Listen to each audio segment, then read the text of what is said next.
दोस्तों, जब बात राजा महाराजा, बादशाहों और नवाबों की होती है, इनके बारे में किसी भी तरह की चर्चा हो, लेकिन अगर इनकी बेगमों का जिक्र ना हो तो इनकी चर्चा जैसे अधूरी रह जाती है। भारत का इतिहास गवाह है, चाहे हिंदू शासक रहा हो या मुस्लिम, सभी के पास एक नहीं अनेक बेगम और रानियां रहा करती थीं। लेकिन आज हम सिर्फ मुग़ल सल्तनत के सबसे कामयाब और महान कहे जाने वाले बादशाह अकबर की 3 प्रमुख बेगमों की बात करेंगे और चर्चा करेंगे कि इन बेगमों का अकबर के जीवन में क्या प्रभाव पड़ा था। सबसे पहले बात करेंगे हम रुकैया बेगम की। जैसा कि आप सभी जानते हैं कि रुकैया सुल्तान बेगम एक मुग़ल राजकुमारी थीं और इनका अकबर के साथ विवाह तब हो गया था जब ये सिर्फ 14 साल की थीं। काफ़ी कम उम्र में रुकैया सुल्तान बेगम का निकाह अकबर के साथ कर दिया गया था। रुकैया सुल्तान बेगम का अकबर के साथ सबसे ज़्यादा समय बीता था। ये अकबर की सबसे पहली बेगम थी। रुकैया सुल्तान बेगम काफ़ी शांत स्वभाव की एक समझदार महिला थीं। रुकैया बेगम की जब खेलने की उम्र थी तो इनकी शादी हो गई। समय से पहले शादी हो जाने की वजह से रुकैया बेगम काफ़ी परिपक्व हो गई थी। अकबर के जीवन में रुकैया सुल्तान बेगम का काफ़ी प्रभाव था। शुरुआती संघर्ष के समय अकबर की दोस्त और हमदर्द अगर कोई था तो वो रुकैया सुल्तान बेगम ही थी। रुकैया सुल्तान बेगम से अक्सर अकबर सलाह मशवरा लिया करता था। चूँकि रुकैया सुल्तान बेगम शाही घराने से और मुगलिया घराने से ताल्लुक़ रखती थीं, इस कारण उनकी राजनीतिक समझ भी काफ़ी अच्छी थी। हर मुश्किल समय में रुकैया सुल्तान बेगम ने अकबर का साथ भी दिया था। जब अकबर और सलीम के बीच संबंध बहुत ही ज़्यादा ख़राब हो चुके थे तो रुकैया सुल्तान बेगम ने ही बाप बेटे के रिश्तों की कड़वाहट को दूर कराने में महत्वपूर्ण भूमिका निभाई थी। दोस्तों, अब हम बात करेंगे अकबर की दूसरी बेगम की, सलीमा सुल्तान बेगम की।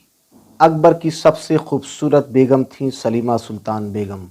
सलीमा सुंदर होने के साथ साथ बहुत ही अक्लमंद और समझदार महिला भी थी। सलीमा सुल्तान की अकबर से शादी एक संयोग और घटना है। सलीमा सुल्तान बेगम की पहली शादी हुमायूं के सबसे वफादार और अकबर के संरक्षक बैरम खां से हुई थी। हालांकि बैरम खां की उम्र सलीमा से काफ़ी ज़्यादा थी, फिर भी उनकी शादी बैरम खां से कराई गई थी। जब बैरम खां हज यात्रा पे जा रहे थे तभी उनकी रास्ते में एक अफगान सरदार के द्वारा हत्या कर दी गई।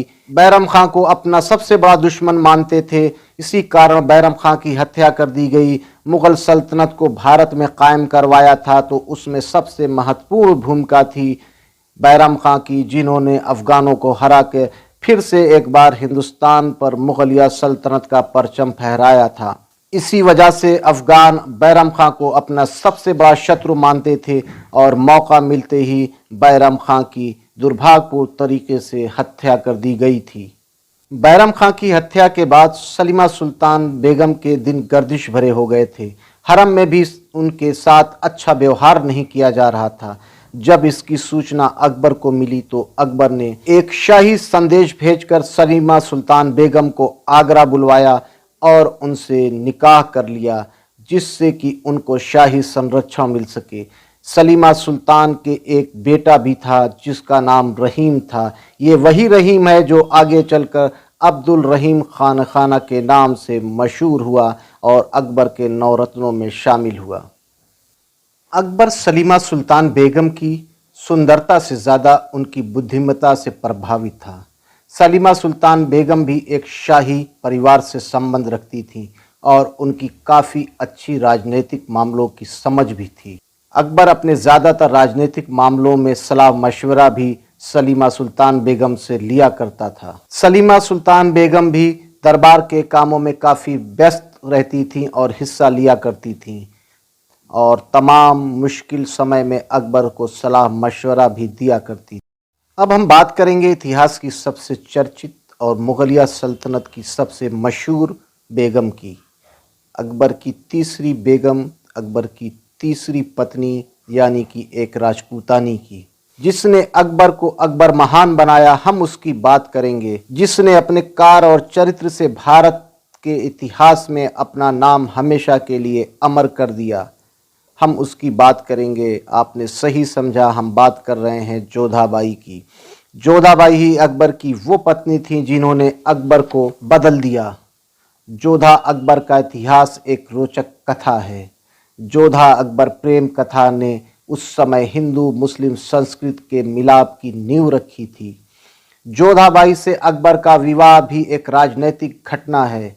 अपने राज और प्रजा की सुरक्षा के लिए राजा भारमल ने अपनी पुत्री जोधाबाई का विवाह मुगल सम्राट अकबर के साथ तय कर दिया था, जिसका विरोध उस समय के तमाम राजपूत राजाओं ने किया था।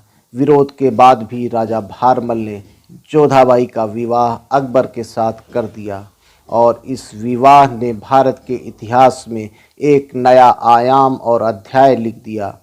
एक बेमेल मुगल और राजपूत का विवाह जो आज भी चर्चा का विषय बना है, जिसका कारण है कि विवाह के बाद भी जोधाबाई ने अपनी आन बान शान को नहीं छोड़ा और पूरी जिंदगी को अपने तरीके से जिया। जोधाबाई जब तक जीवित रहीं अपने रीति रिवाज और हिंदू धर्म के हिसाब से जीती रहीं। अकबर के जीवन में जोधाबाई का सबसे ज़्यादा प्रभाव पड़ा है।